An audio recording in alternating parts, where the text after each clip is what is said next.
Hello बच्चों, नमस्कार। मैं हूं नारायण पटेल। आपके अपने चैनल पर आज हम बात करेंगे पीएमएसएसबी छात्रवृत्ति परीक्षा कक्षा 11 के लिए साइंस में 25 प्रश्न आते हैं, जिसमें से आपने देखा होगा एनसीईआरटी के 13 चैप्टर हैं, जिसमें आज हमारा चौथा चैप्टर है। और इस चौथे चैप्टर काफ़ी बहुत बड़ा चैप्टर है, जिसमें से आपको 1 से 2 क्वेश्चन मिलेंगे। और इस चैप्टर का नाम है कार्बन तथा इसके यौगिक, यानी कार्बन एंड इट्स कंपाउंड्स। तो कार्बन और इसके जो कंपाउंड्स हैं, इसमें ढेर सारे प्रश्न बनेंगे और उन्हीं प्रश्नों को आज मैं लेकर के आया हूं। तो आप अपने हाथ में कॉपी और कलम ले लीजिए, या आप इस वीडियो को देख रहे हैं तो आप यहां पर कमेंट करते रहिएगा। तो चलिए देखते हैं आज का ये वीडियो, और आप अपने अपने आंसर हमें जरूर कमेंट कीजिएगा। सबसे पहला प्रश्न है, कौन सा कार्बनिक यौगिक असंतृप्त यौगिक है?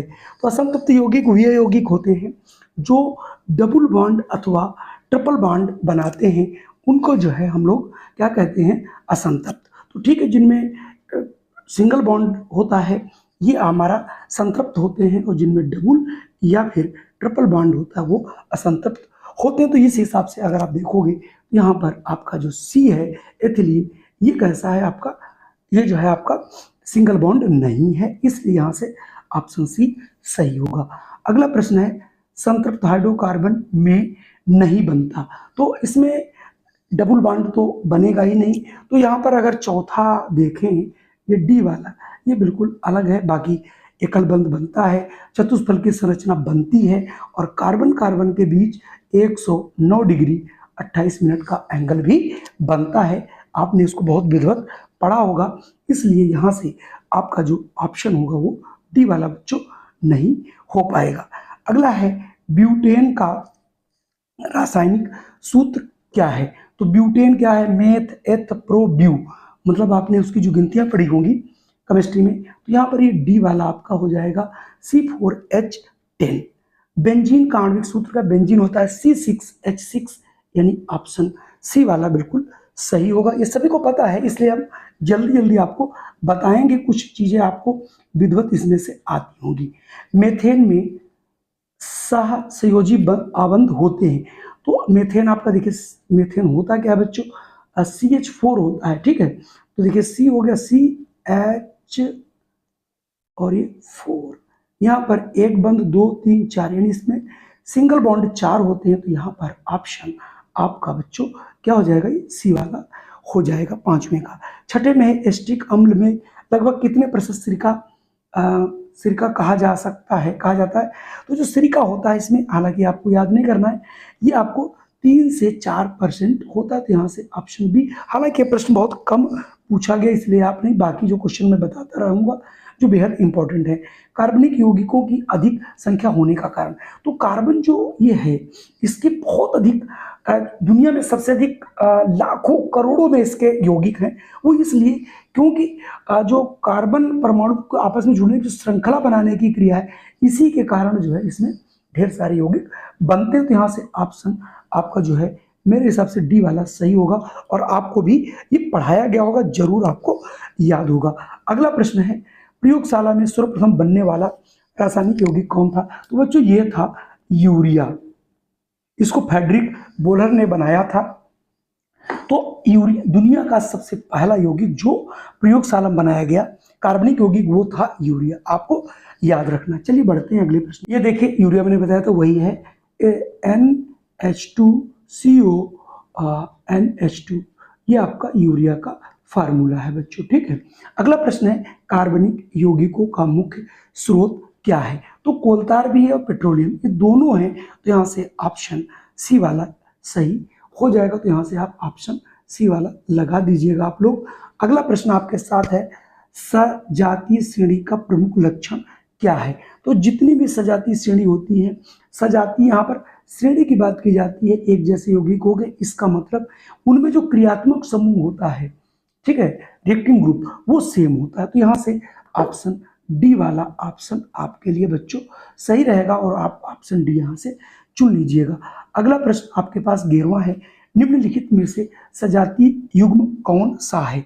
तो सजातीय युग्म का मतलब हो गया जिसमें रिएक्टिंग एजेंट एक जैसा, देखो CHO एल्डिहाइड है, यहाँ पर भी CHO है, तो एल्डिहाइड दोनों में लगा हुआ है, तो ये सजातीय हो जाएगा, यानी ऑप्शन सी की बात की जा रही है। अगर मैं 12वें की बात करूँ, समजातीय श्रेणी के उत्तरोत्तर पदों में कितना। तो इन सभी में जो समजातीय श्रेणी बनती है इनमें जो अंतर बच्चों होता है सभी को पता होगा CH2 का ही अंतर होता है। तो ये देखिए यहाँ से ऑप्शन बी वाला आपका सही होगा। चलिए बढ़ते हैं अगला प्रश्न पर। आपका देखिए यहाँ पर 13वां प्रश्न है, एल्कोहल श्रेणी के तीसरे सदस्य का नाम क्या है, मेथ एथ प्रूफ।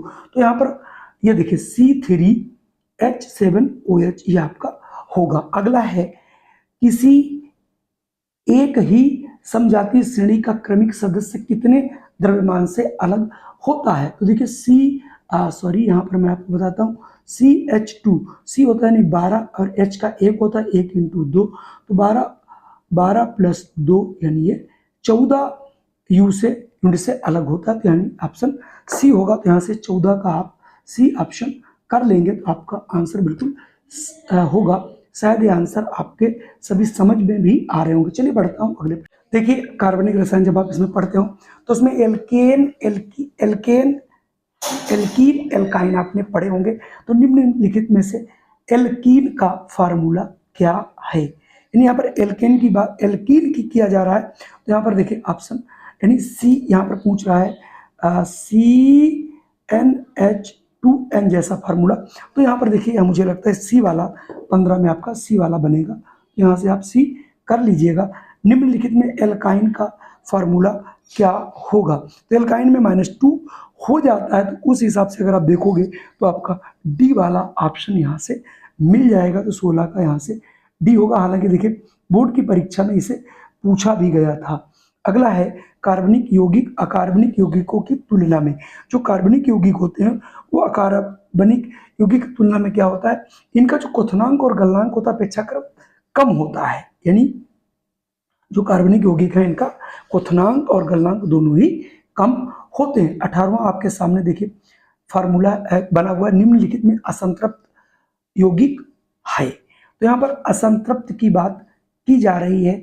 तो इसमें सब निम्नलिखित में असंतृप्त यौगिक कौन है।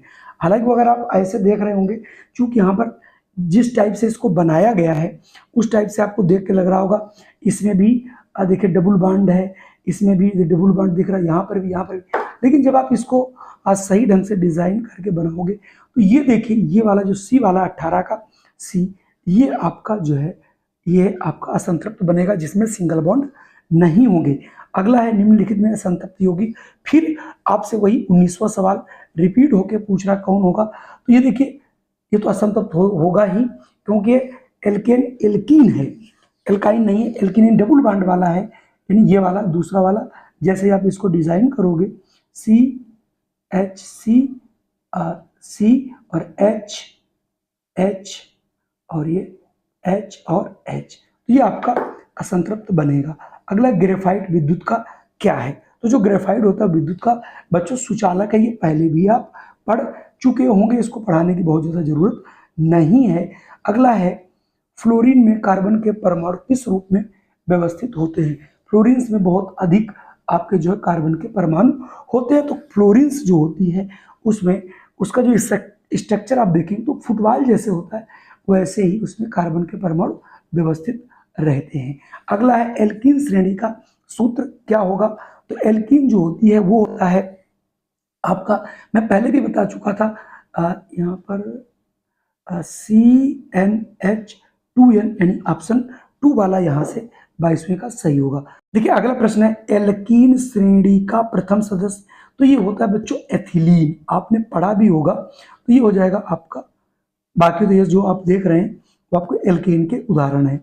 अगला है, एल्काइन श्रेणी का सामान्य सूत्र क्या होता। तो एल्काइन मैंने बताया था आपको, ये CnH2n+2 एल्केन है, CnH2n एल्कीन है, CnH2n-2 ये एल्काइन है। तो यहाँ पर एल्काइन ही पूछ रहा था। तो एल्काइन उस हिसाब से अगर आप यहाँ से देखोगे बच्चों तो देखिए सी वाला मुझे लगता है 24 में, हाँ 24 में ये सी वाला आपका सही होगा। अगर मैं 25 की बात करता हूँ, 25 में पूछ रहा है, किसी एक त्रिबंध वाले हाइड्रोकार्बन का अणुसूत्र होता है। तो 25वां सीधा है साहब, जिसमें त्रिबंध की बात करा जा रहा है। तो एल्कीन एल्काइन यानी CnH2n-2 में ट्रिपल बॉन्ड ही बनता है।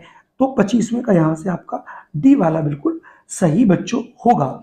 अगला, किसी एक द्विबंध वाले हाइड्रोकार्बन, तो जो द्विबंध होता है उसके लिए CnH2n होता है, ये ऑप्शन ए वाला बिल्कुल सही होगा। एसिटिक अम्ल के क्रियात्मक समूह क्या है? तो आइए इसके ऑप्शन देखते हैं और आप इसको गेस जरूर कीजिएगा। अब देखिए अगला जो आपसे 26वां ये प्रश्न पूछ रहा था, उस प्रश्न में पहले प्रश्न क्या था वो जरूर देख लीजिए, नहीं तो समझ में नहीं आएगा कि एसिटिक अम्ल में क्रियात्मक समूह क्या है।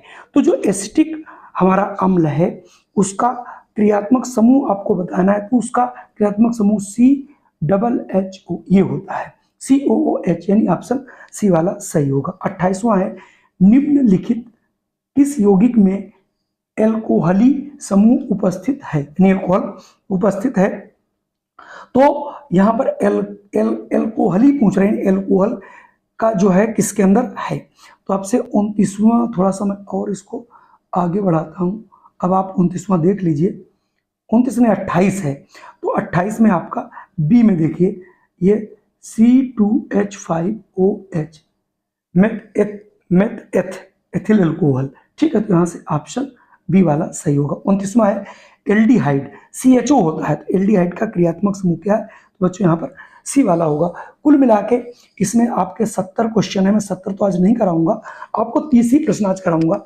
एल्केन का क्रियात्मक समूह क्या है, यानी जो एल्कीन है उसे कैसे प्रदर्शित किया जाता है। तो एल्कीन को संभवतः आपको C डबल बॉन्ड दिखाना पड़ेगा, उसके बाद 2 बॉन्ड जो है ये आपको हाइड्रोजन के साथ दिखाने पड़ेंगे, तो ऑप्शन बी बनेगा आपसे। तो कुल मिला के आज के ये 30 प्रश्न थे, इसका मैं सेकंड भाग बहुत जल्द लेकर के आऊँगा, क्योंकि बहुत बड़ा वीडियो हो जाता है तो आप लोग देखते भी नहीं है। अगर वीडियो पसंद आया हो तो उसे आप लोग क्या कर सकते हैं, लाइक कर सकते हैं, हमारा मोटिवेशन बढ़ा सकते हैं। जितनी जल्दी आप लोग वीडियो देख लेंगे उतनी जल्दी हम आपको जल्द से जल्द इसी माह अर्थात मैं अगस्त में ही सारा कोर्स आप लोगों का खत्म कर दूंगा। इसके बाद फिर मैथमेटिक्स बचेगी, मैथमेटिक्स भी लूंगा। उसके बाद आपका जितना भी कोर्स है हम जल्द से जल्द आपको सामाजिक विज्ञान जिसमें से आपको 25 प्रश्न मिलेंगे, मैथमेटिक्स से 30 प्रश्न मिलेंगे, सारा कुछ कराने वाला हूँ। जय हिंद, वंदे मातरम।